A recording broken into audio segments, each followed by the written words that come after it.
podcast da Conexo e o nosso objetivo é conectar pessoas. E estamos ao vivo no Instagram para falar sobre educação superior e empreendedorismo. Para falar sobre esse tema, trouxemos aqui o Murilo Andrade, ele que foi reitor do Centro Universitário da Unifaciar de 2001 a 2023, um ciclo realmente grande, né? 22 anos. É CEO da Faciar International University da Flórida, nos Estados Unidos, avaliador do MEC do INEP, professor de graduação, de pós-graduação, doutor em administração, mestre em tecnologia, e eu vou seguir aqui porque o currículo é grande, MBA em gestão de pessoas e desenvolvimento de talentos, especialista em gestão escolar e políticas educacionais, graduado em administração e direito e agora está voltado para a parte do empreendedorismo, né? Proprietário da empresa Bunker Locações de Container Curitiba e do Instituto Profissional do Futuro em Araucária. Realmente é extenso, porque as qualificações são muitas. Seja bem-vindo, Murilo Andrade. Obrigado, Lucas. Obrigado, Ismael. É um prazer estar aqui, é um prazer estar falando com os seguidores da Conexo. E eu estava até falando para o Lucas aqui que é interessante o currículo, tem aí algumas faculdades e pós-graduações, doutorado, mestrado, e eu estava lembrando que eu nunca gostei de estudar muito, né? Eu me lembro que no ensino médio eu era aquele aluno bem mediano, assim, já fiquei de recuperação algumas vezes, minha mãe tinha que ir algumas vezes para a escola, porque era chamada, porque eu aprontava, e hoje eu olho, eu vejo esse passado e vejo também a educação, muito do que tinha lá tem hoje também. Eu sou um crítico da escola.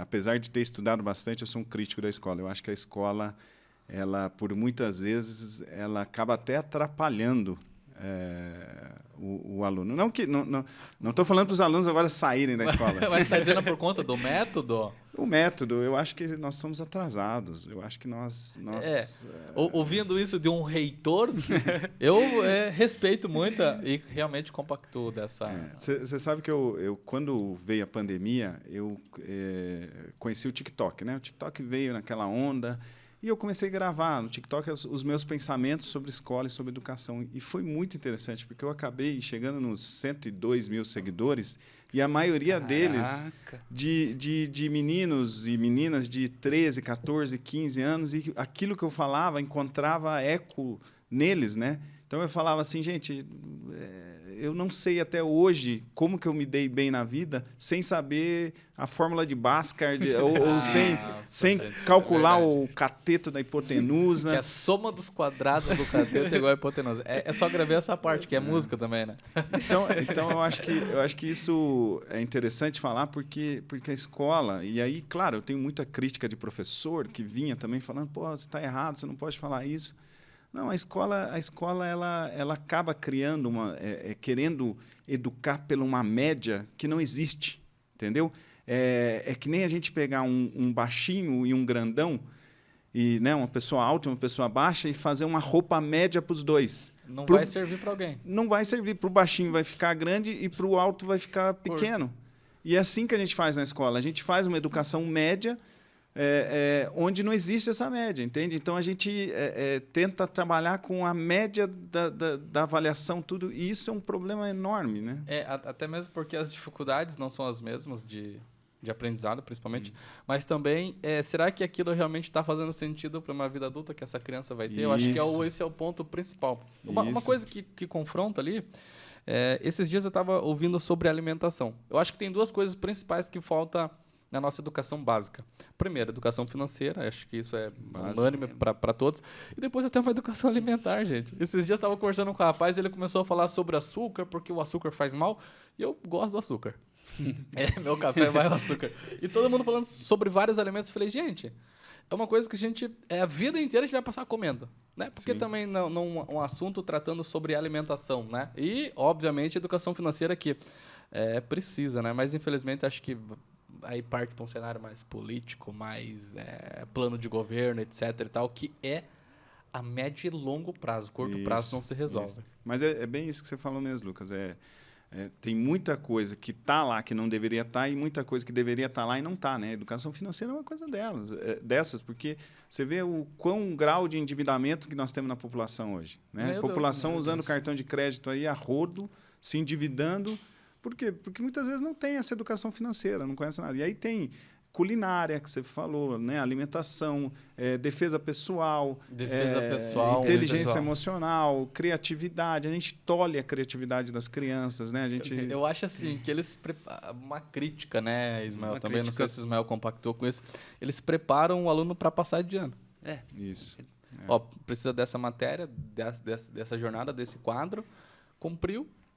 Passa. E vai passando, acho que de ano a ano, né? Vai passando, acho que passando, digamos assim, entre aspas, né? O problema de um ano para o outro passa, para o outro professor vai desde o primário, né? Eu tinha um professor, não te cortando, mas senão eu ia perder o raciocínio falando sobre... Olha, hoje eu vendo a gravidade do que ele estava fazendo com a educação. Na época... A gente achava engraçado, a gente achava, que bacana, o professor é gente boa. Mas olha o que ele fazia com a gente. Tinha um método de ensino que era... Tinha um dia que era prova geral. Era um dia inteiro de prova. Então, você fazia lá 3 provas importantes do bimestre, na época. E esse professor fazia assim, ó. Ele ficava na porta. Não vou falar o nome dele, né? Porque, de repente, vai que ele tá acompanhando. Vai que ele tá vendo. Um abraço para você. Um abraço. Lascou com boa parte das pessoas. Aí ele ficava na porta e ele olhava para os alunos e falou: pode consultar, eu vou ficar na porta olhando para vocês, ver se não vem nenhum inspetor ou diretor. Gente, olha que terrível isso. Por mais que eu acho que também não seja o melhor método de ensino, mas na época era o que era para ser aplicado. Ele estava realmente quebrando o método. Aí ele fazia assim brincando, né? Que é um sinal de sujou. Aí todos os alunos alvoroçados guardavam os livros, os cadernos que estavam fazendo a pesquisa. E ele dava uma gargalhada porque não estava vindo ninguém. Sim. Até a hora que a gente falou: professor, se você fazer isso de novo e for sério, quem vai se lascar é você, porque ninguém vai guardar nada aqui. Foi engraçado, mas olha triste, o problema, né? É triste, problema, né? De ética, né?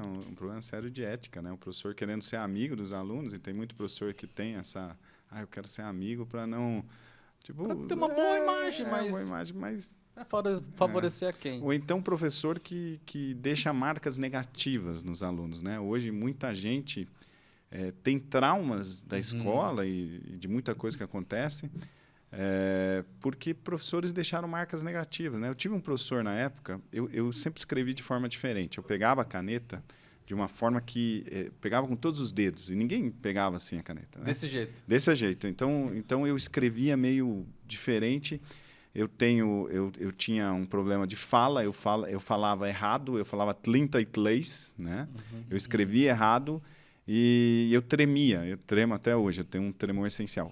E aí o professor na frente da sala falou assim, eu estava bravo, acho que a turma falou, tem até aluno aí que escreve meio assim, e fez uma cara meio de, como se fosse um deficiente mental, assim, né? Tipo, na época ele falando deficiente mental, né? Um portador de necessidade especial, que hoje nós temos, né, o termo correto. Mas ele, daquele jeito, eu fui embora para casa chorando e contei para minha mãe, o professor... Então, você vê, o professor fazer um negócio desse não tem... Claro, tem muito professor que deixa marcas positivas, tem alunos até hoje que lembram professores que incentivaram, apoiaram, motivaram, né? Não é que só existe professor negativo, eu só estou dando um exemplo de que o professor pode fazer uma marca tanto indelével, positiva, né? Quanto negativa. Mas aí nos 2 casos apresentados, tanto do Lucas quanto o seu, é despreparo. A falta de preparo do profissional que está lá para entregar o ensino para as crianças, seja no ensino fundamental, médio, superior, ainda existe a falta desse preparo, né? Com certeza. Com certeza, treinamento, preparo é algo que a gente hoje... Começa nos cursos de licenciatura, né? Hoje você vê, por exemplo, numa universidade pública, qual que é o nível de concorrência dos cursos de licenciatura. Tem cursos que nem tem concorrência, entendeu? Você pega física, licenciatura, eu acho que nem tem... tem um candidato por vaga, talvez. Talvez esteja falando besteira, teria que ver melhor esses dados. Mas hoje não tem gente querendo ser professor. Por quê? Porque professor, a gente sabe, é uma profissão que não é tão bem remunerada, ela é mais vocacionada. Muitas vezes aquela pessoa que vai para a licenciatura é porque talvez não tem uma melhor condição de ir para um curso mais elaborado, que tem uma concorrência maior. O custo, o valor da mensalidade dos cursos de licenciatura são menores do que os outros cursos. Então, a gente já vê aí que esse professor que está sendo preparado, muitas vezes, não é o melhor professor para estar na sala de aula. E, infelizmente, esse é um problema estrutural que acompanha já há muito tempo, né? Porque, realmente, ser professor é uma atividade nobre. Com certeza. É uma posição realmente muito importante, que é a pessoa que vai formar uma educação, formar ali o ensino na infância, na adolescência e na juventude de uma criança. Eu tive uma oportunidade de falar com 153 professores. Eu trabalho lá no Araucária Aquapark, sou gestor comercial, e a gente foi convidado para trazer uma palavra numa reunião do núcleo. E nessa oportunidade que eu tive, eu pontuei realmente a importância deles, daqueles que realmente se entregam verdadeiramente. Eu estava ali falando com 153 diretores que são das escolas estaduais de Curitiba, que são gestores públicos. Eu falei, gente, parabéns pela escolha de vocês, porque nós sabemos que não é fácil pelas dificuldades que o cenário já enquadra, né? Sim. Porque quando você fala de remuneração, realmente precisa melhorar bastante. Só que isso já é um quadro crônico que já vem seguindo. Talvez, em alguns pontos, acabe até desmotivando as pessoas, né? Elas entram para esse cenário de licenciatura com pensamento, até mesmo pensando numa estabilidade, seguindo por um cargo público. Aí vai passando o tempo, vê que realmente há uma estabilidade e às vezes a entrega não, né? Pô, se eu entregar 100% é X, se eu entregar 50% é o mesmo X, né? Então é complicado, são vários pontos que influenciam no profissional. E quando tu fala ali de traumas, né? As traumas da infância começam, né, no primário. Então, o aluno que está indo para a escola hoje é diferente da minha época, né? Na minha época, você entrava para a escola no primário com 7 anos, não tinha essa questão hoje que tem creches, já vai para uma escolinha, então já vai mais preparado. Antigamente, na parte mais no interior do estado, enfim, você não tinha essa preparação. E os professores da época também não tinham essa preparação. Aí entra nesse ponto que você falou, com relação ali a tremer. Tipo, na minha classe, na minha sala, tinha uma pessoa que tinha dificuldade de fala.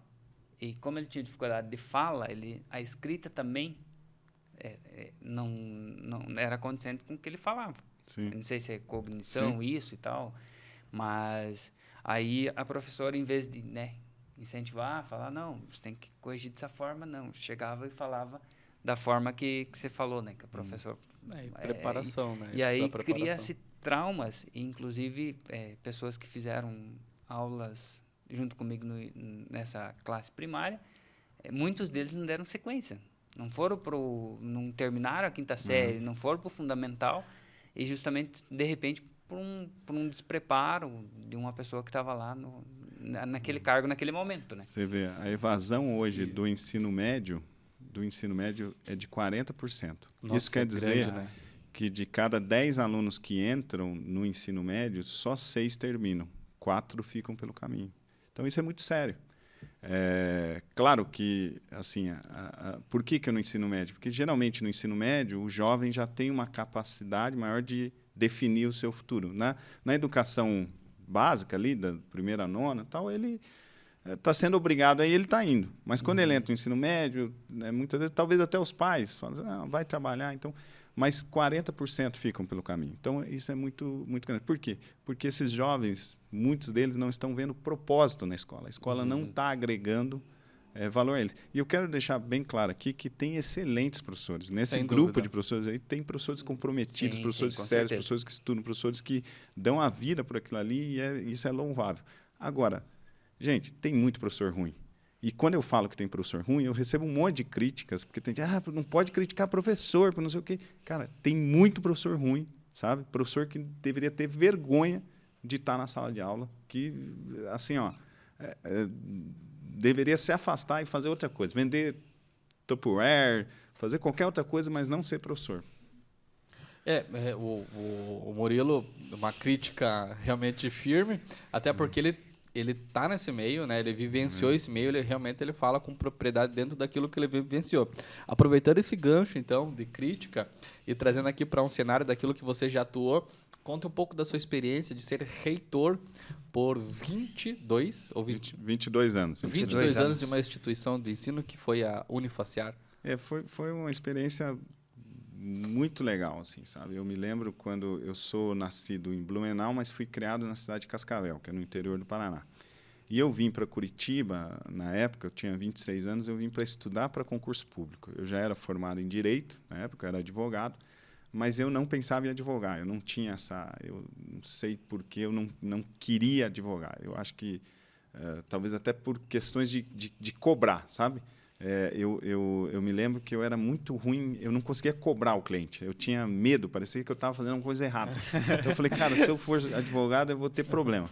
Então eu vim para Curitiba e falei, eu vou tentar concurso público. Só que é o seguinte também, né? Eu estudava para concurso, eu fazia um cursinho de concurso, trabalhava à tarde na Assembleia Legislativa do Paraná e à noite eu pegava os livros para estudar. Toda vez que eu pegava os livros para estudar, me dava um sono, que eu não entendia por quê, sabe? Me dava um sono, sabe? Depois eu entendi que, na verdade, eu estava fazendo uma coisa que eu não gostava. Eu estava estudando uma coisa que eu não gostava. Por isso que me dava sono. E aí eu ia fazer outra coisa e eu acordava. E aí eu recebi o convite para ser diretor da faculdade, na época, né, que é o cargo... Muita gente não sabe o que é um reitor. Reitor nada mais é do que um diretor. É o diretor-geral da faculdade. Só que, no caso de centro universitário e universidade, se chama reitor. Leva essa nomenclatura. Leva essa nomenclatura. Quando é faculdade, é diretor. Então, eu comecei como diretor... E eu falei, cara, é isso que eu quero, sabe? Parece que acendeu um clique, assim. Se encantou. Me encantei na hora, assim. Falei, não, é isso que eu quero, sabe? E aquilo, eu me apaixonei por aquilo. E aí eu comecei a estudar, e daí eu estudava educação superior, eu estudava educação de uma forma geral, e aquilo para mim era prazeroso. Tanto é que eu acabei fazendo especializações, mestrado, doutorado, e fiz com prazer, porque era a área de estudo que eu gostava, né? E esses 22 anos que eu trabalhei na Unifaciar e saí agora recentemente, fizemos um acordo lá e, vamos dizer, acabou meu ciclo, eu já não tinha tanta motivação ali. Foram maravilhosos, porque eu conheci pessoas, conheci cursos, conheci profissões, né? Imagina você ser reitor onde tem tudo que é tipo de profissão. Então, cada dia você conhece um pouquinho de cada profissão. Você conhece um pouco de direito, fisioterapia, enfermagem, biomedicina. E aquilo, para mim, era muito legal, porque cada dia eu aprendia mais. Então, eu sou curioso, então eu buscava esse conhecimento. Lidar com alunos, lidar com professores, lidar com gestores, resolver problemas, engolir sapos, né? Porque tem muita gente que acha que ser um gestor, você só está ali, não precisa fazer nada. Não, eu muitas vezes engoli sapo. Eu acho que isso é uma coisa que eu falo para as pessoas, os jovens, principalmente hoje, os jovens, eles têm essa dificuldade. Aconteceu qualquer problema, ele já quer sair da empresa, já quer abandonar. Quer abandonar. Mas a vida não é assim, né? Não é assim. Então, eu me lembro que tinha uns sapos que eu engoli assim, que a patinha descia rasgando a garganta, assim. Mas eu ia embora e falava assim, não, amanhã eu não volto, né? Daí, claro, você pensava, refletia, voltava, você tem família, tem... Então, são aprendizados que a gente tem de lidar com pessoas, saber como tirar o melhor de cada um. Eu acho que isso foi sensacional. Foi um período maravilhoso da minha vida. Eu estou com 50 anos, mas chegou ao fim e agora tenho novos projetos, né? Eu tenho algumas empresas, tenho projetos aí que hoje me motivam mais. Exatamente. Isso que eu ia perguntar para ele, porque realmente foi um tempo extenso, né? É uma vida, né? Hoje eu tenho 30 anos, ele ficou dentro de uma faculdade, fazendo a gestão de uma não, né? Tem mais unidades. Mas eles entenderam o sentido de uma faculdade por conta do grupo, né? Sim, do grupo, Mas tantos cursos acontecendo, tantas coisas, e você fez um resumo bem bacana, porque é tanta coisa acontecendo, tanta coisa bacana, você se envolvendo, e os desafios do dia a dia, porque nem tudo são flores, né? Sim. Sempre tem os cravos ali por detrás das imagens bonitas, e faz parte de toda a jornada profissional. E o bacana é que você realmente entrega uma posição que é importantíssima, entendendo que existe um ciclo, e parte agora para uma vertente empreendedora, ou já estava trabalhando paralelo com a reitoria? Até vou falar sobre isso, sobre essa questão da vertente agora, da questão do empreendedorismo, mas na minha carta de despedida eu até falei, né, sobre tristezas que eu tive, assim... Você vê, 22 anos, tem pessoas que passam na tua vida, tem pessoas... Pô, a gente teve uma coordenadora de curso que teve um AVC e faleceu, que era muito querida. Então, não tem como não ter histórias, experiências maravilhosas, mas também experiências que não tão boas assim. Então, é um aprendizado de vida. Eu sempre fui um empreendedor, eu sempre empreendi bastante, eu sempre busquei resolver problemas, que eu acho que o empreendedor é um pouco isso, é resolver problemas que, de uma forma geral, te ajudam e ajudam os outros também. Então, eu sempre tive isso daí, só que muitas vezes eu empreendia para os outros, né? Uhum. Então, na Unifaciar, eu era empreendedor, era um intraempreendedor. Eu empreendia para o meu chefe, para a Unifaciar, para que ela tivesse lucros. Então, toda hora eu estava buscando oportunidades para que a Unifaciar ganhasse mais, para que a Unifaciar tivesse resultados melhores. Então, eu buscava um novo curso, eu buscava um novo projeto, eu buscava um Pronatec, eu buscava uma forma de vender melhor, enfim, eu fazia esse intraempreendedorismo. Eu fui empreender nas minhas empresas tarde. Eu fiz, a minha primeira empresa foi há 10 anos atrás, então com 40 anos que eu montei a minha primeira empresa, que foi a Bunker Locações de Container, que é uma empresa que loca containers. E ela, na época, eu queria montar um negócio que não fosse... que não tivesse tantas pessoas. Por quê? Porque eu era advogado. Mais prático a operação. Né? Uma coisa que, de repente, o produto trabalhasse para você. Entende? Uhum. Por quê? Porque tem aquela coisa, a legislação trabalhista no país é complicada. Você, muitas vezes, contrata alguém, o cara depois te leva para uma justiça do trabalho. Muitas vezes até com razão, mas... Entende? Mas tem muitas situações que ele pode conduzir e realmente nem estava de acordo com o que ele estava dizendo ali, né? Foi uma coisa, de repente, acordada entre as partes, mas que a gente sabe que aquele acordo entre as partes legalmente não pode ser feito, né? Então, você faz o acordo, vou te pagar tanto, assim, assim. Só que aí você vai para a justiça fala, não, você tem que fazer isso, isso, isso, né? O sistema tributário nosso é nocivo, o sistema trabalhista piora complicado, piora um pouco. E aí eu falei, cara, eu vou montar um negócio que eu não precise tanto de pessoas, que o produto trabalhe por você. E a primeira coisa que eu pensei em montar era um negócio de caçamba, essas caçambas de entulho e tal. Só que na época veio uma legislação, foi em 2012, veio uma legislação muito agressiva nessa questão de destinação de resíduos. E ali eu vi que ia dar problema. E aí, quando eu conheci esse negócio de container, eu falei, cara, é isso. E aí eu montei e, graças a Deus, foi dando certo. Então, hoje eu tenho um faturamento legal, tenho um número de funcionários legal também. E isso é uma coisa importante também de se falar. Nessa empresa, eu chamei os meus funcionários, né, os funcionários, cada funcionário que eu tenho assim, mais antigo, eu dei um percentual da empresa para eles, porque eu acredito que, por exemplo, eu tenho um funcionário que está há 10 anos comigo, está desde o início. Tem um outro que está há 7 anos comigo. Então, eu chamei cada um e dei um percentual da empresa para eles. Falei assim, não, vocês... É uma forma de... Legal. Eu acho assim que é o skin the game. É o skin the game.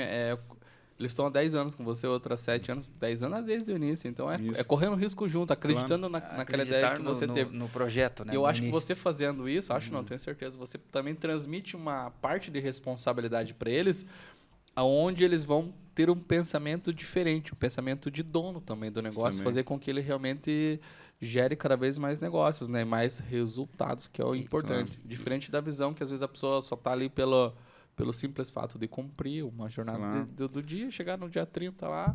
E até os próprios funcionários, né, que estavam contigo há 10 anos, por exemplo, a pessoa já... Ele está tão acostumado com a empresa, se sente um pouco o dono, né? Então, você só foi lá e entregou o percentual ali. Não, agora realmente é oficial, né? Mas isso é grande da sua parte. Hoje, um empresário fazer isso, acho que é para quem tem uma visão de negócio ampla, né? Eu acho que, assim, eu acredito muito nessa questão de parceria, sabe? Só que o que acontece? A maioria das pessoas que falam em parceria, muitas vezes, é uma parceria que só ganha de um lado, entendeu? Então, eu conheci muita gente que fala assim, vamos ganhar junto. Beleza, a hora que você... vamos ganhar junto. Fala, isso daqui, se você vender, eu vou te dar 20% e você vai ganhar 20% de, vamos dizer, de 1.000, você ganha 200. Beleza, está feliz. Só que quando vai para 100 mil, O cara, em vez de olhar os 80 mil que ele está ganhando, ele está olhando os 20 mil que você está ganhando. Então, isso é muito característico do ser humano, sabe? Eu acho isso terrível. Então, eu acho que a gente tem que delegar, tem que confiar e tem que ter parceiros que você confia e sabe que o cara está lá e ele vai dar o melhor. Então, nada mais justo do que ele ser teu sócio também, né? Ele está ganhando junto. Se eu vender a empresa, ele vai ter o seu equity ali, além do salário. Eu trabalho lá, eu pago 14º, eu pago verbas a mais, assim, pensando nesse bem-estar do funcionário para que ele se sinta bem, né?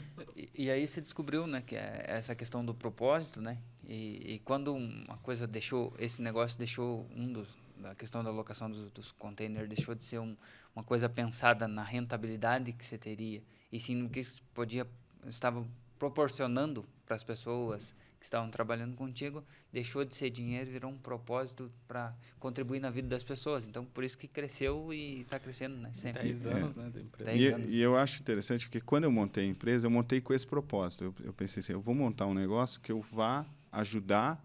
Eu faço parte de uma igreja, eu sou cristão, e eu montei esse negócio com o propósito de ajudar irmãos, que é da igreja, e também ajudar, de alguma forma, projetos missionários. Com o tempo, eu esqueci disso, porque no começo, quando você tem... Cara, você está pensando, pô, como que eu vou locar container? Teve um tempo assim que eu não dormia, porque como que eu vou locar container? Entende? Era uma coisa louca assim na cabeça. Eu ia na obra, ia em lugar... Até que eu comecei a trabalhar com o Google AdWords, numa época que o Google AdWords não era nem... Né, nem era conhecido, nada. 2013, assim, era tudo mato, né? E aí eu aprendi aquilo ali e falei, não, vou aprender isso daqui. E foi ali que eu consegui fazer minhas primeiras locações, trabalhando com essa questão de buscar... O cara que estava buscando a locação de container, que vinha de lá, eu encontrava ele no Google AdWords, né? E aí, no começo, a gente, né, tem que pagar as contas e tal, eu meio que esqueci aquilo que eu tinha, o propósito que eu tinha criado a empresa. Passou uns 2, 3 anos, aquilo me veio na cabeça, mas o que eu estou fazendo que era do meu propósito? Daí eu chamei meu gerente e falei, cara, vamos voltar aqui para o propósito. Vamos destinar um percentual aqui para um projeto missionário, vamos escolher um projeto missionário. Escolhemos um projeto missionário na África. Então, hoje a Bunker, ela apoia um projeto que é do pastor Kleber, que fica na África. Hoje ele está em Malawi, ele já trabalhou em Moçambique, e ele presta contas de todo o trabalho lá. É maravilhoso o projeto, sabe? Eu queria até ajudar muito mais.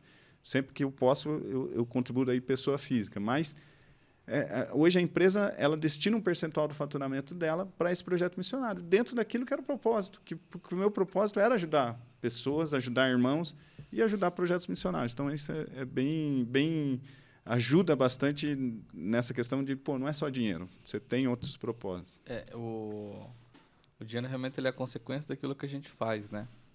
E quando a gente coloca o propósito na frente, aí acho que as coisas acontecem com mais naturalidade, obviamente, com as mãos e a bênção de Deus, obviamente. Ainda mais cuidando daquilo que ele disse que é pra gente cuidar, né? Do órfão, da viúva e do necessitado. Então, parabéns por esse trabalho, por esse investimento no reino, realmente, né? Porque é importante, né? Ainda mais nesse país onde ele está, que é realmente muito carente.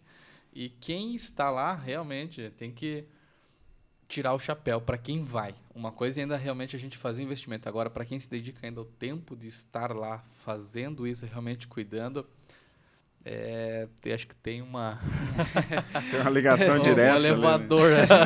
A hora que descansar, vai direto. E os valores, né, da nossa nação, os valores cada vez mais subvertidos, né? Valores que a gente percebe que cada vez mais está complicado, famílias destruídas. Então, eu acho que a gente toda hora tem que parar, né, nesse mundo louco que a gente vive, né, num automático, né, trabalhar e pensar, qual que é o propósito? Por que eu estou aqui, né? Qual que é o objetivo da minha vida? Minha vida é só isso, trabalhar né? E a família e essa questão dos valores e ajuda ao próximo, ajuda ao necessitado, né? Então acho que é importante isso. Acho que o empreendedor que tem essa característica, ele ele consegue dormir tranquilo, ele consegue viver tranquilo, ele consegue viver em paz, né? Porque a gente conhece muito empreendedor aí que não dorme. Está correndo atrás da máquina e... Não para, preocupações, né? E eu acho que ter paz não tem preço. Não tem preço. Não estou dizendo que a pessoa não tem que ser ambiciosa, no sentido bom da palavra, de conquistar as coisas, mas conquistar com sabedoria, né?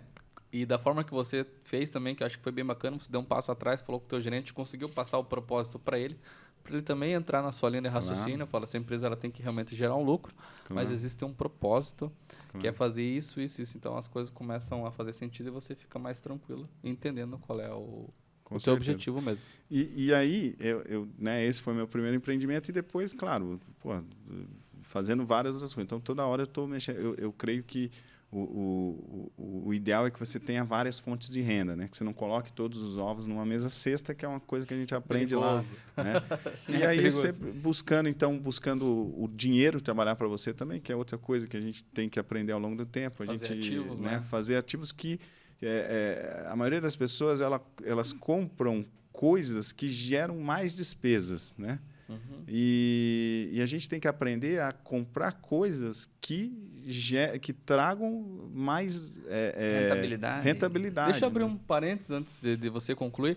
Para quem está assistindo a gente, vai uma dica de um livro que fala realmente isso que o Murilo acabou de dizer, que é o livro Pai Rico, Pai Pobre. Ele vai ensinar sobre o que é ativo e o que é passivo, o que te gera despesa e o que te gera lucro de uma forma bem clara e objetiva. Pode continuar. Não, com certeza. Pai Rico, Pai Pobre. O Homem Mais Rico da Babilônia tem preceitos ali fundamentais. Foi escrito lá em 1900 e pouco e até hoje ele é muito atual. Tem um livro que eu li que é de um judeu cristão, que é o Segredo da Riqueza que 96% das pessoas desconhecem. Acho que é isso. O Segredo da Riqueza que 96% das pessoas desconhecem. Também muito interessante para você entender como trabalhar com o seu dinheiro, né? Eu fiz isso com os meus filhos, eu faço isso com os meus filhos dentro daquilo de ensinar educação financeira para eles, já que a escola não faz esse papel. Então, essa questão de você colocar o dinheiro trabalhando para ti é essencial, porque muitas vezes né, a pessoa acha que ela não é rica porque ela ganha pouco. Não, ela não é rica porque o que ela ganha ela gasta, entendeu? Ela gasta tudo passivo, né? E aí ela só fica com dívida. Então as pessoas hoje elas antecipam o futuro. Então elas não têm condição de ter um iPhone 13, 12, 14, mas eu vou antecipar meu futuro, então eu vou entrar numa prestação, eu vou comprar 6, 8 mil reais, vou me atolar numa prestação e seja o que Deus quiser. Né? Então, nem contando com a estabilidade de um emprego que a pessoa possa ter, que nem tem estabilidade. Né? Eu vou dar uma fazer uma parcela ali e... Vou dar uma dica para você que está se comprometendo aí com uma parcela de 10 vezes. Chega pro seu patrão e pergunta para ele, estou comprando um aparelho em 10 vezes, eu tenho uma estabilidade de 10 meses com você? É basicamente isso, ele vai dizer não, obviamente. Não porque ele não quer que você esteja, mas é porque não faz sentido você comprar algo de 10 meses. Primeiro, para você fazer uma programação de 10 meses, você precisa ter uma receita de 10 meses. Esse é o básico, né? É o básico, né? E aí, com essa questão de entender que eu precisava diversificar, eu fui trabalhando em outras fontes. Então, isso já ainda atuando como reitor, fazendo atuando paralelo. Como reitor, só para a gente entender a linha de tempo aqui. Então, hoje, eu falo lá em casa que eu tenho 6 ou mais fontes de renda para poder sempre estar atuando. E tudo meio próximo, para que eu possa usar aquele conhecimento que eu tenho, a expertise que eu tenho, e que não precise trabalhar tanto, não precisa ser um esforço além, entende? Eu não vou ser... agora eu vou trabalhar de personal trainer, até porque não tenho condição. Não, todas essas 6 coisas elas têm relação com aquilo que eu faço, com aquele conhecimento que eu tenho. Né? Então, por exemplo, eu sou avaliador do MEC, quando eu faço uma avaliação, eu tenho uma remuneração. Eu sou consultor para empresas que querem se transformar em faculdade. Então, quando eu presto um serviço, eu ganho um valor. Eu ajudo faculdades que têm problema regulatório. Como eu tenho conhecimento, então, quando eu presto serviço, eu ganho um valor por isso. Então, muitas vezes são atividades correlatas. Atividades correlatas, que não é toda hora, são serviços esporádicos e que eu vou pegando conforme também eu consiga. Tá, né? Com a agenda livre, né? Isso. Depois, com o tempo, eu montei uma escola de inglês. consegui montar e depois vender essa escola. Tive uma lucratividade muito boa. Depois eu montei o Instituto Profissional do Futuro, que é assim, ó, pensando em cursos livres. Depois eu consegui vender, não o instituto, mas eu consegui vender um polo que eu criei nesse instituto. E hoje eu tenho esse instituto mais para trabalhar certificação de cursos. Hoje eu tenho parceiros, faculdades parceiras, onde eu pego cursos livres e eu transformo em pós-graduação ou extensão universitária, curso reconhecido pelo MEC. Então, hoje, essa é a minha principal fonte de renda hoje, que é essa transformação de cursos livres. E por eu atender muito bem as pessoas que têm cursos livres, hoje eu consigo trabalhar com profissionais que fazem parte, por exemplo, dos grupos Plat, do Érico Rocha, que é referência em marketing digital no Brasil. Tal. Eles me indicaram e começou a vir cliente, eu comecei a vender. Então, hoje, eu tenho uma renda 3 vezes mais do que eu tinha na universidade, fazendo esse tipo de prestação de serviço e trabalhando home office. Então, hoje, eu consigo trabalhar home office com o tempo administrado ali por mim e ganhando 3 vezes o que eu ganhava na Unifaciar, entende? Aonde que você identifica essa diferença de renda comparando empreendedorismo e ter um trabalho CLT? Onde que você entende que você conseguiu startar isso? E hoje eu entendo que na tua mente está muito mais claro que empreender é melhor. Eu acho que você vê a oportunidade, né? E você não ter medo. As pessoas, muitas vezes, elas, por medo daquela rentabilidade mensal que ela tem, ela não empreende, ela não faz, ela não busca. Então, ela não mata aquela vaquinha que está dando leite, mas que tipo, não tem mais. Aquela vaquinha já está meio... Essa história da vaca é bacana. E aí eu acho que esse medo das pessoas é que faz com que elas não prosperem, que elas não consigam ir além. Então, o que eu falaria para uma pessoa hoje que está empregada é assim, ó, tenta trabalhar em paralelo, né? Não dá também um bico para cima em tudo, vou pedir demissão. Não, tenta trabalhar em paralelo, como eu fiz. Eu comecei trabalhando em paralelo e, com o tempo, eu percebi, opa, agora eu consigo fazer isso sem precisar, né, da questão do salário ali, né?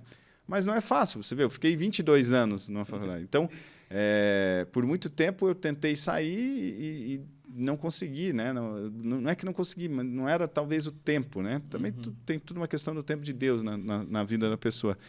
Mas eu consegui trabalhar em paralelo, isso daí, e hoje eu consigo me dedicar a isso que eu estou fazendo e ter uma rentabilidade muito boa. Né? Murilo, tu falou do empreender agora, até uma dica excepcional para os nossos seguidores, né? Então, não saia pedindo demissão, por favor, dizendo que você viu o podcast, vou pedir demissão, vou empreender. Você que pegou aí a parte só que ele falou. Chegar amanhã, vou mandar meu patrão para... embora e vou empreender, né? Mas tem uma pergunta que eu queria te fazer. É possível empreender em um negócio que você não é dono? Sim, é possível. É possível. Eu acho que tanto em você trabalhando para uma pessoa que é dona daquele negócio, e o meu exemplo da Unifaciar foi isso. Eu muitas vezes...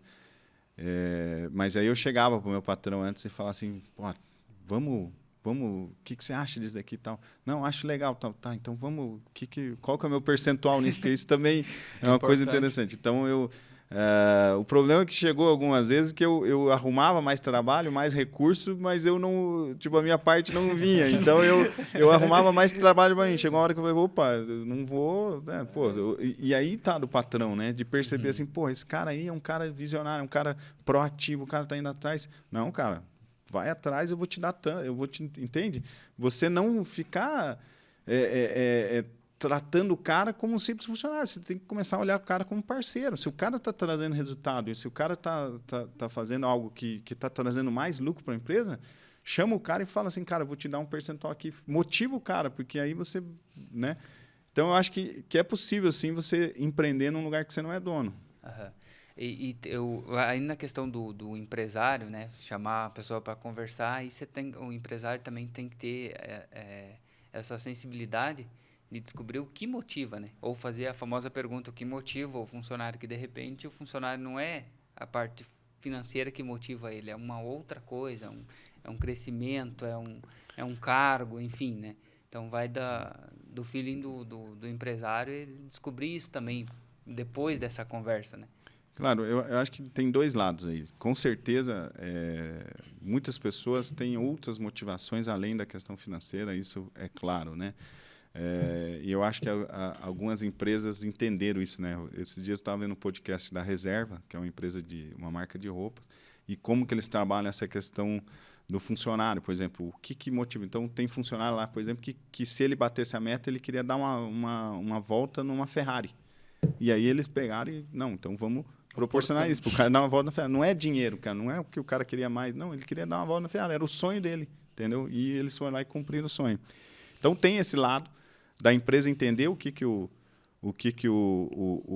colaborador quer, mas tem um lado também do colaborador entender que hoje, se ele não for empreendedor, ele vai ter sérias dificuldades. Vamos dar um exemplo aqui, por exemplo, um fisioterapeuta. Uhum. Hoje, um cara que cursa uma graduação de fisioterapia, se ele não for um empreendedor, se ele for trabalhar numa clínica para os outros, ele vai ganhar seus 2, 3 mil reais por mês.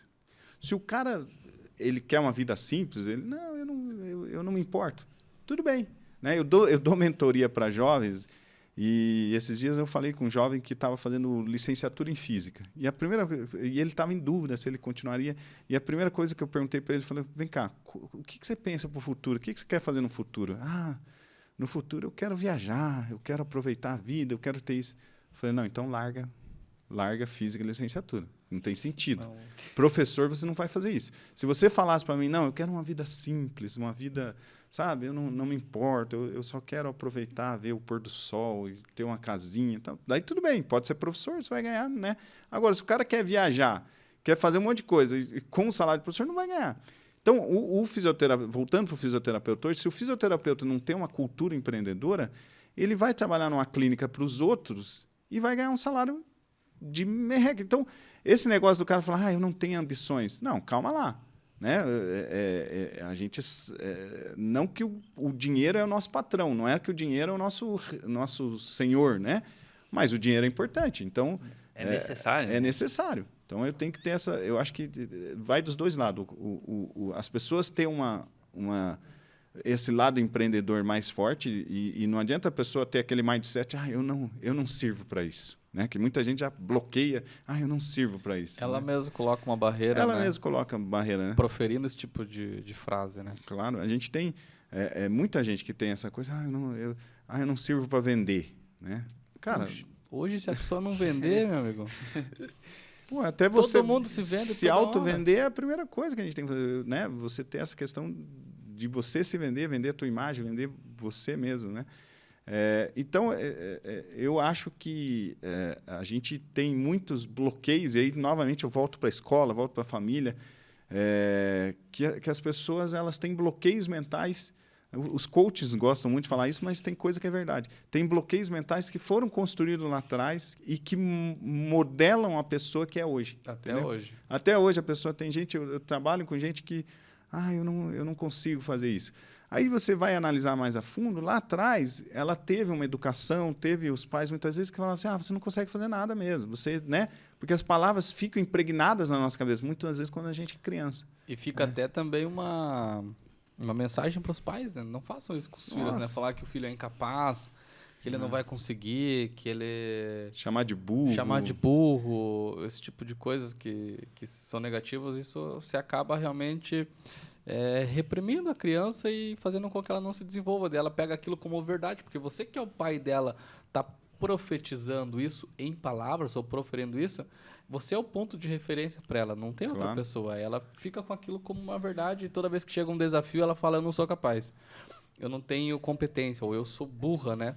A criança de hoje é o adulto de amanhã, né? Então, você impor essas barreiras, entregar esse problema, né, na mão de uma criança, amanhã ele vai ser um adulto, um problema maior ainda, que ele vai desenvolvendo isso dentro. Mas só voltando ali, o que o Murilo estava fazendo é contextualizando realmente as culturas e as crenças que nós tivemos na infância, que às vezes nós trazemos para uma vida adulta, né, que precisa realmente ser quebrada, onde a pessoa acha que não vai conseguir desenvolver, fazer tal coisa, ou ir para aquele lado. Eu já passei por muita situação dessa, há 5, 6 anos atrás, onde vinha alguns desafios, eu falava, pô, acho que não vou conseguir, acho que... Sem tentar.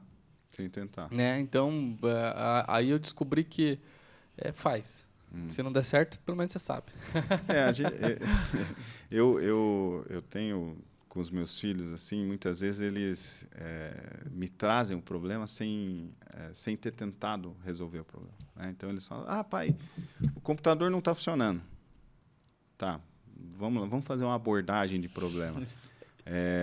Né, esses dias era o mouse não estava funcionando. Eu falei, mas qual que é o problema? Não sei, o mouse não está funcionando. Vai lá e resolve, porque é mais fácil dar para o outro resolver, né?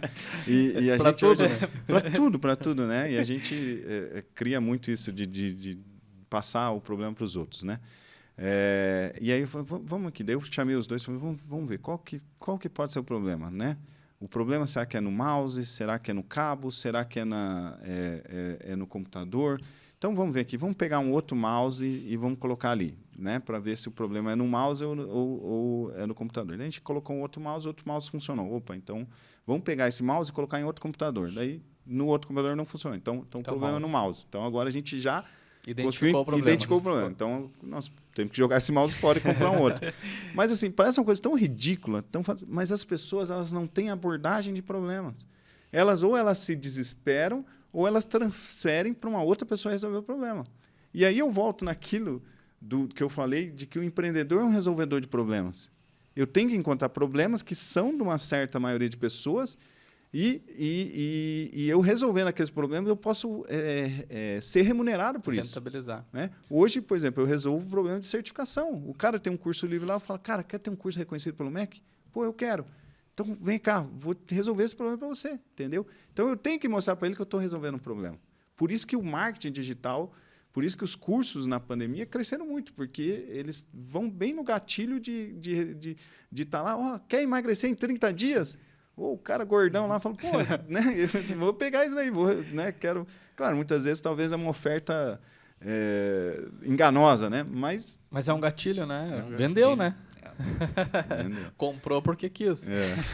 A pessoa também tem que ter uma crítica, né? Ser crítico na hora de fazer uma análise, uma adesão, né? Cara, realmente... Tu acha que você está com tanto tempo passando por uma dificuldade, acha que em 30 dias talvez resolva? Talvez você em 30 dias vai conhecer o método para resolver por mais uns 30 anos, né? Mas enfim, é bom para quem vendeu e excelente para quem comprou e se aplicar. Com certeza. Bom, o que eu queria perguntar para você é o seguinte, que a gente já acabou tratando um pouco sobre esse tema. Quais são as competências de um bom empreendedor? Do seu ponto de vista, obviamente.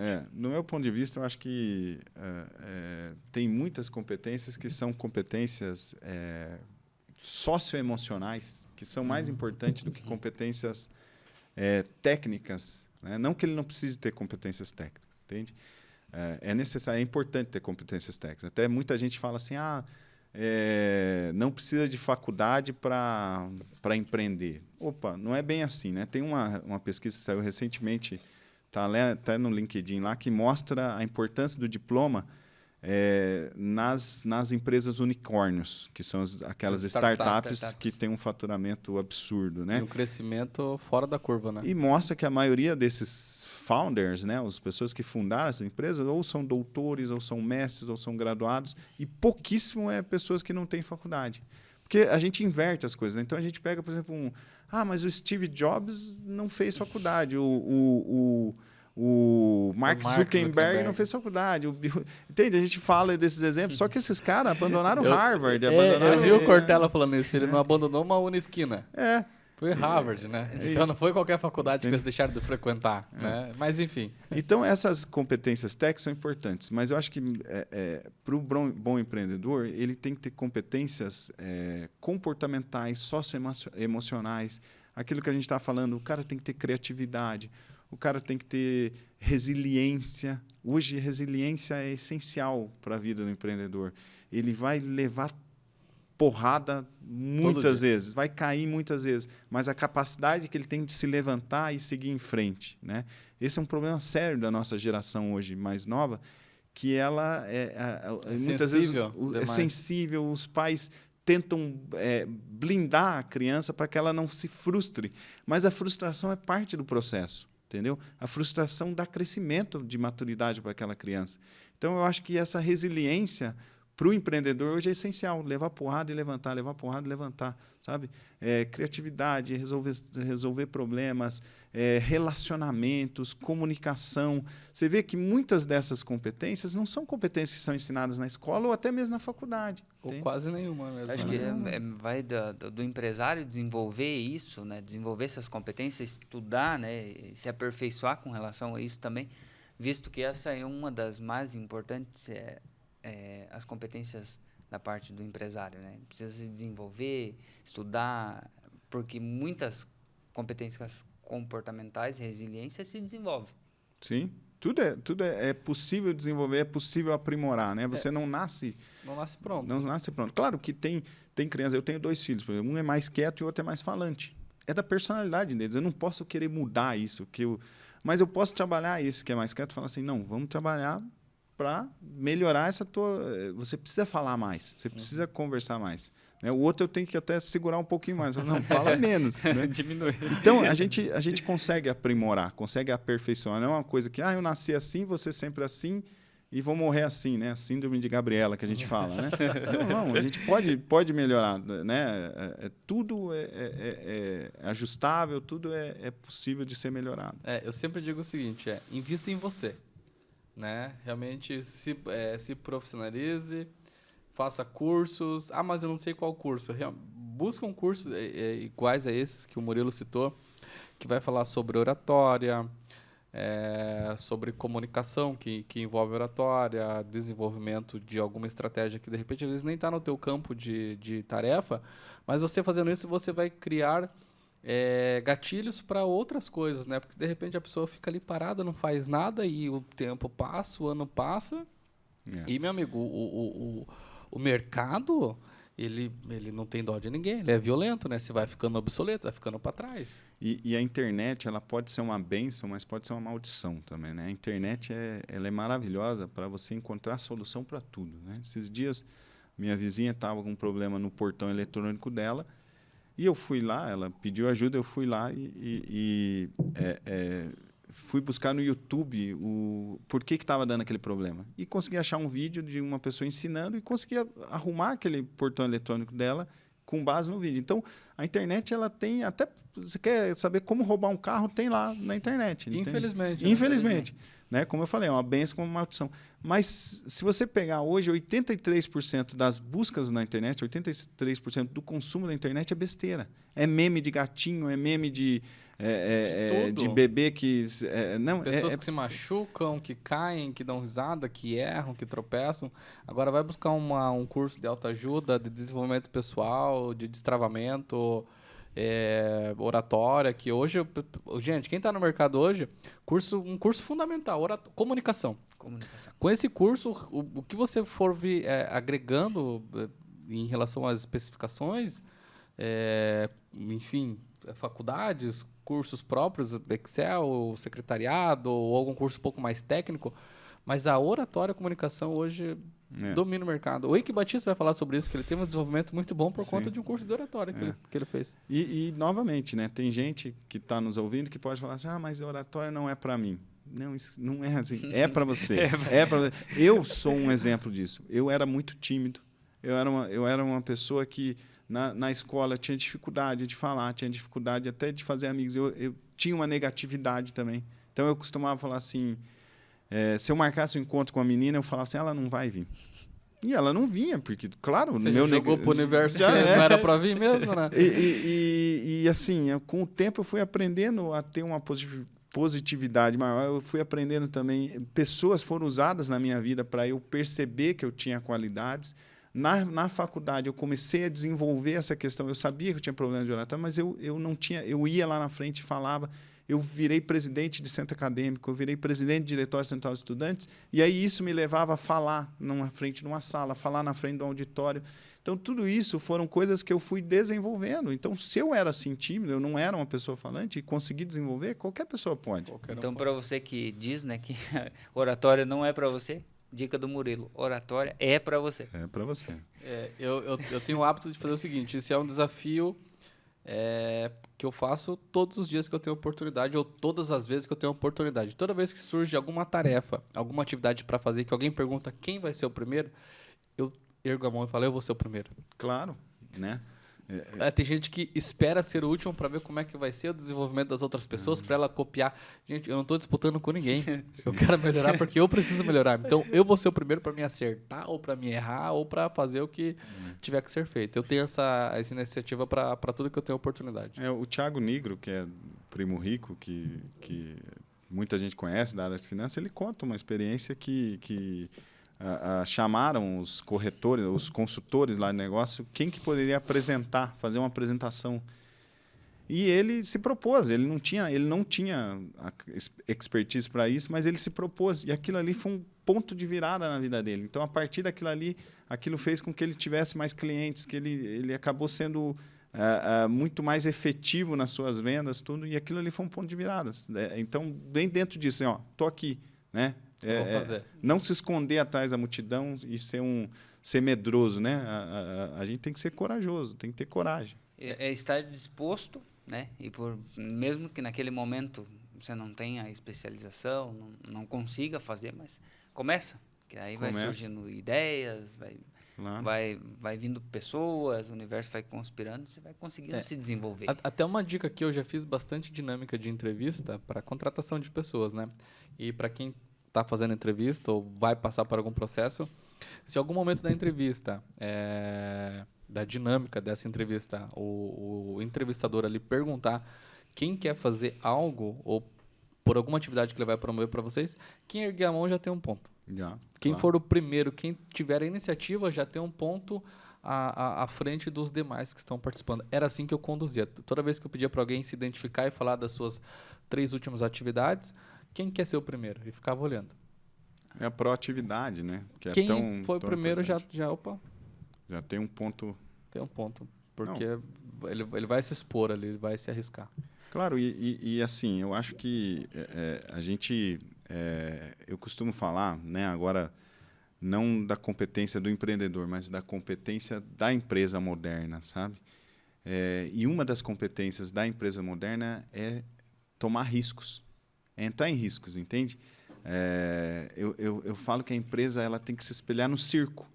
Sabe, o circo tem algumas coisas interessantes que a empresa pode pegar, né? O Walter Longo fala muito isso. Então, o circo ele é adaptável. O que é adaptável? O circo ele consegue mudar rápido. Ele está numa cidade, começou a baixar o público, ele coloca tudo dentro do caminhão e leva para o outro. Será que uma empresa consegue fazer isso hoje?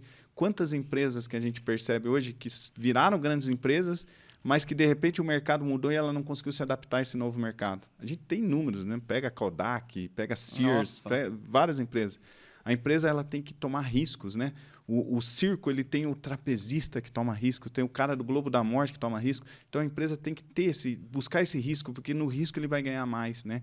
A empresa ela tem que surpreender, né? Assim como o circo surpreende, né? O circo surpreende, o mágico faz uma mágica lá, é uma surpresa. A empresa também tem que surpreender o seu cliente colocando coisas que o cliente não esperava aquilo e a empresa veio e surpreendeu.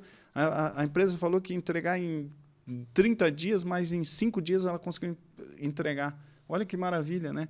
A empresa tem que interagir, né? Essa interação. O circo ele interage, o mestre de cerimônias do circo interage toda hora com a plateia.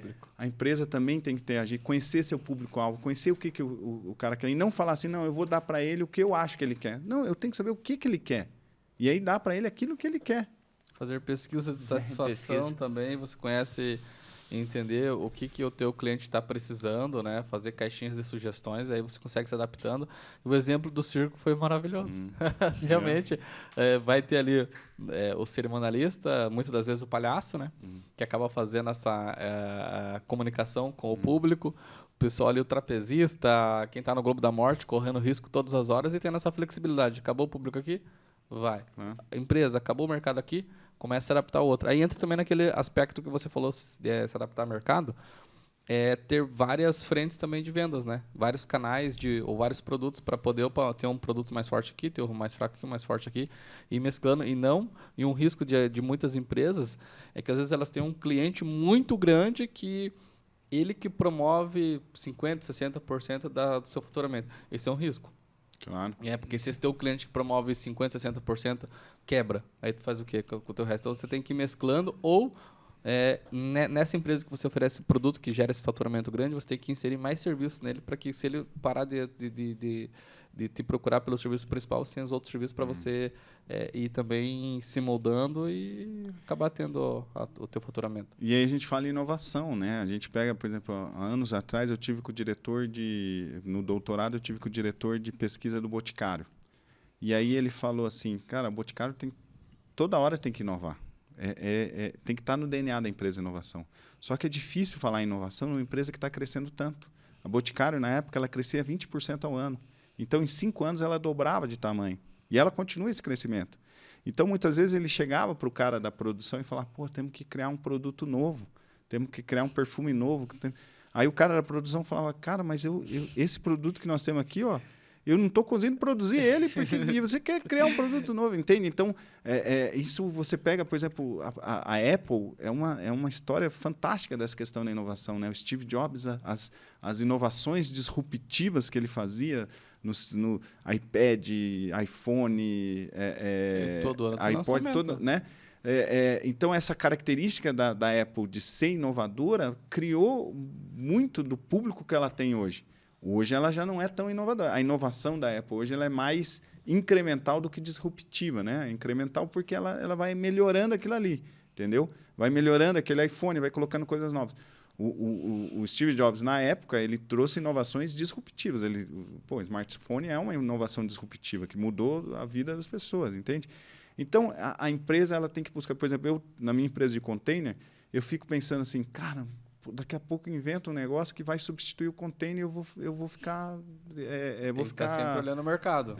Ocioso, não digo ocioso, vou ficar obsoleto.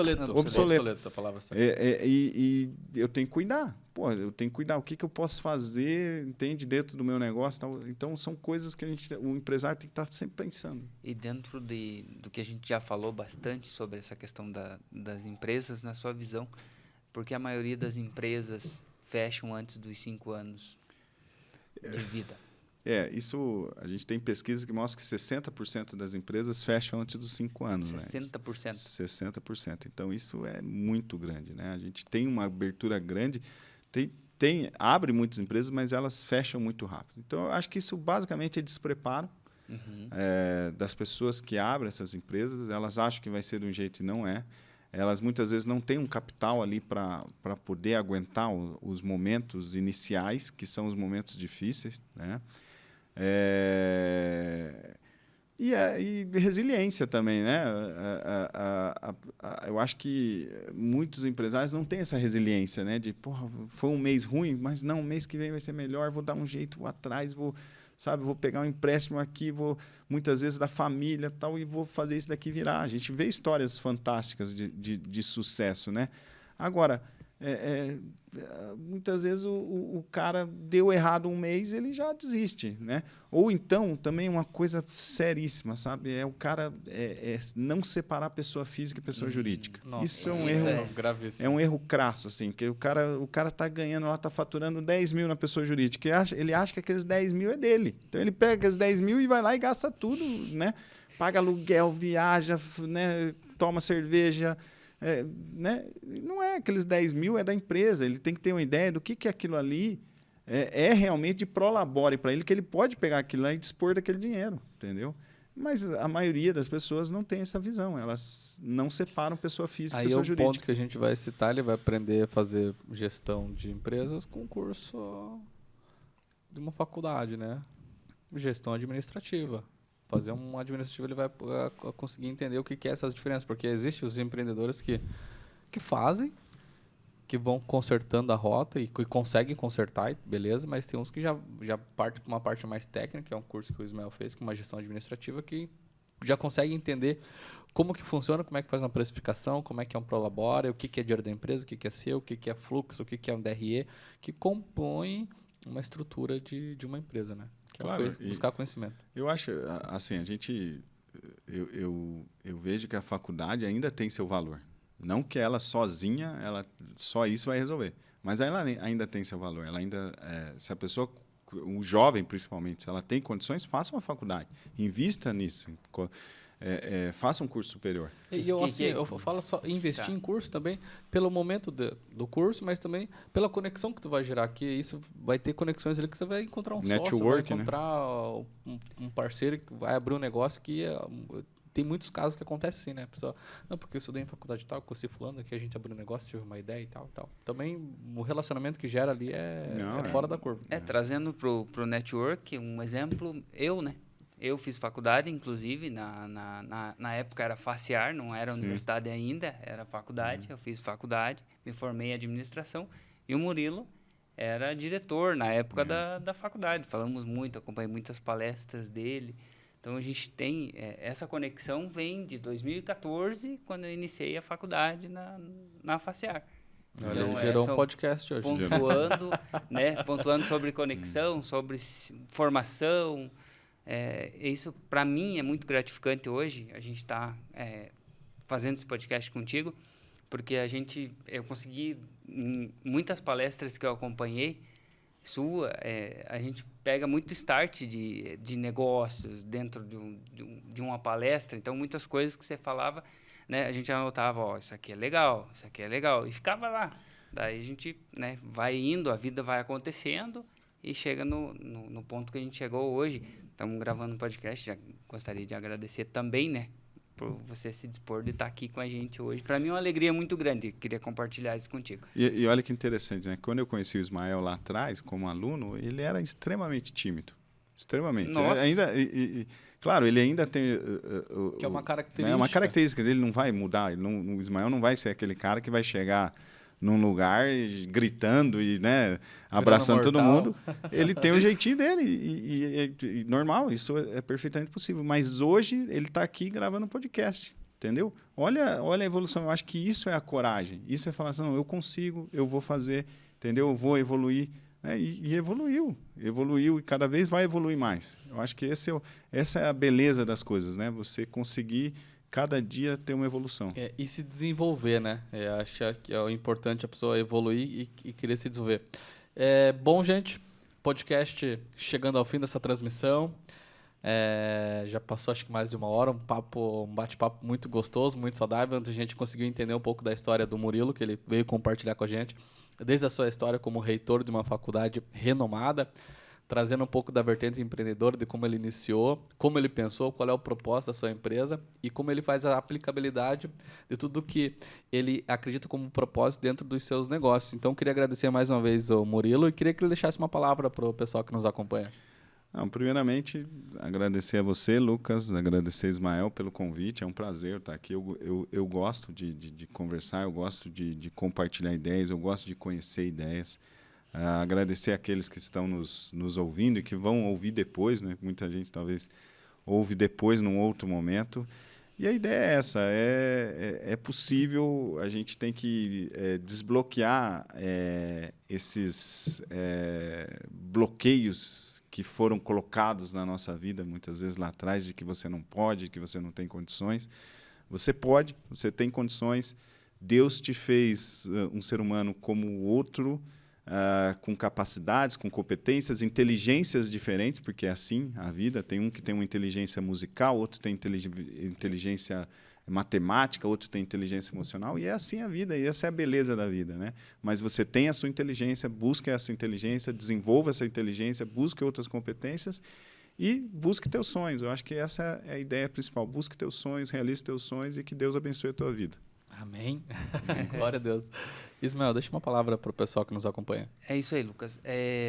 Novamente, né, gostaria de agradecer primeiramente a Deus, a minha família, minha esposa, minha filhinha, que estão em casa assistindo, a Thelma, a Estela, estão em casa assistindo. Então, para mim é uma alegria muito grande. E, assim, que nem o Murilo comentou, né? Eu era uma pessoa muito tímida, para dar bom dia, quase pedia licença, né? Então, hoje, para mim, é um desafio muito grande. A cada dia, a gente vem se desafiando ainda mais. Hoje, no primeiro podcast ao vivo. Então, para mim, é uma alegria muito grande. E agradecer, Murilo, novamente, né, a tua disponibilidade. A gente sabe da tua correria. E, como diz, né, tem no teu status lá, né, ocupado, mas disponível. Então, a gente agradece em nome da Conexo e eu fico muito feliz novamente em ter você aqui. Agradecer, né, ao Lucas aí por sempre estar contribuindo muito com o nosso podcast e agradecer os nossos seguidores que nos acompanharam no dia de hoje.